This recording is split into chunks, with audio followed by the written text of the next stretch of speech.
మనసు సమత్వమునకు మరొక పేరు తృప్తి. संतोष मन की तृप्ति का दूसरा नाम है.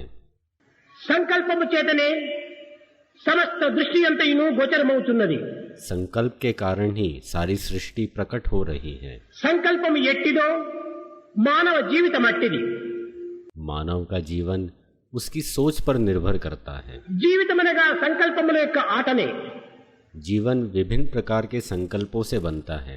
సంకల్పము సజీవమైనటువంటిది. संकल्प सजीव है. ఇది మహాశక్తివంతమైనటువంటిది. यह अत्यंत शक्तिशाली है. మానవుని ఒక మనసు నుండి మరొక మనసునకు ప్రయాణం చేయుచుండును. यह मनुष्य के मन को एक अवस्था से दूसरी अवस्था में ले जाता है. ఒక మనిషిని మరొక మనిషిగా తీర్చిదిద్దును. यह एक व्यक्ति को दूसरे व्यक्ति में रूपांतरित कर सकता है.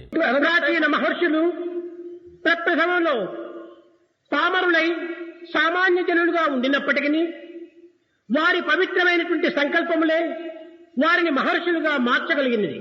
प्राचीन संत एक समय में साधारण मनुष्य थे, लेकिन अपनी संकल्प शक्ति से वे स्वयं को महान संत में बदल सके. కిరాటక వృత్తిగా జీవించుచున్నటువంటి రత్నకారుని వాల్మీకి మహర్షిగా మార్చగలిగినటువంటిది సంకల్పమే. रत्नाकर नाम से जन्म लेने वाला साधारण मनुष्य अपनी दृढ़ संकल्प शक्ति से महर्षि वाल्मीकि में रूपांतरित हो गए. పామరుడైనటువంటి యొక్క రామకృష్ణుని పరమహంసగా మార్చినది కూడాను సంకల్పమే. एक साधारण मनुष्य रामकृष्ण अपनी दृढ़ संकल्प शक्ति से रामकृष्ण परमहंस बन गए. అయితే ఇట్టి సంకల్పములు మలిన సంకల్పములను శుద్ధ సంకల్పములను రెండు విధములు కలవు. इच्छा शक्ति दो प्रकार की होती है. इच्छा शक्ति जो प्रदूषित है और दूसरी शुद्ध. పవిత్రమైనటువంటి కార్యములు యందు పరోపకారమైన కార్యములు యందు పరమాత్మ తత్వమునందు దివ్యత్వమైనటువంటి యొక్క దైవత్వమునందు భావములను ఇమిడ్చి సంకల్పించుకోవటమే ఇది శుద్ధ సంకల్పములు. पवित्र और परोपकार के कार्य, आध्यात्मिक विश्वास उत्पन्न करना, दैवी विचारों का पोषण करना और सामुदायिक सेवा गतिविधियों में भाग लेना सभी ऐसे उदाहरण हैं जो शुद्ध संकल्प शक्ति के अंतर्गत आते हैं. లోక కళ్యాణ నిమిత్తమై ప్రజల యొక్క క్షేమ నిమిత్తమై లోకానంద నిమిత్తమై సంకల్పించుకునేటువంటి సంకల్పములన్నీ కూడాను సత్సంకల్పములే.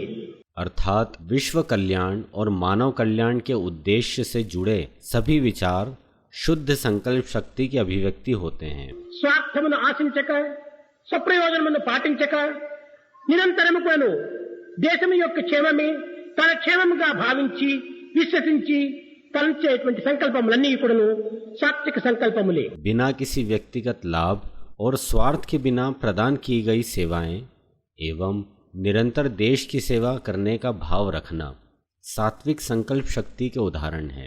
దుష్ట భావములచే दुष्ट भाव से ఇతరుల యొక్క ఆనందమును చూచి ఓర్వలేని స్థితిలో जलन की भावना, పరుల యొక్క ఆనందమును చూచి అనుభవించేటువంటి యొక్క మార్గమునందు విరుద్ధమైనటువంటి దానిని అనుసరిస్తూ दूसरों को आनंद में देख जलन भाव रखना, ఇతరుల యొక్క ఆనందమును అనుభవించలేనటువంటి యొక్క స్థితిలో ऐसी मनो अवस्था जिसमें दूसरों के आनंद का भागीदार न होना, ఇతరుల యొక్క చెడ్డను గురించి ఇతరుల యొక్క కీడును గురించి ఇతరుల యొక్క అపకారమును గురించి చింతించేటువంటి యొక్క సంకల్పములన్నీ కూడాను మలిన సంకల్పములు. ऐसे संकल्प जो दूसरों के प्रति दुर्भावना और दूसरों की बुराई के चिंतन में लिप्त रहते हैं, ये सभी दूषित संकल्प शक्ति के उदाहरण हैं. ओम श्री साई राम. इस उद्बोधन के माध्यम से स्वामी ने संकल्प शक्ति के दोनों प्रकार समझाए हैं. स्वामी के बताए हुए शुद्ध संकल्प अनुसार आप स्वयं का आकलन करें कि वो कौन से शुद्ध संकल्प हैं जो आपके जीवन में सकारात्मक परिवर्तन ला सकते हैं. जिस संकल्प को करने से आपका तो उत्थान हो पर समाज का भी हित हो.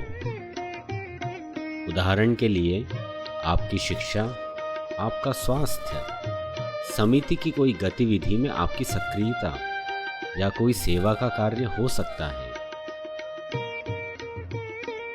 स्वामी के समझाए अनुसार जो भी ऐसे शुद्ध संकल्प हैं, आप संकल्प करें और उस संकल्प को पूर्ण करने में अपनी संपूर्ण शक्ति लगा दें और अपने जीवन को धन्य बनाएं।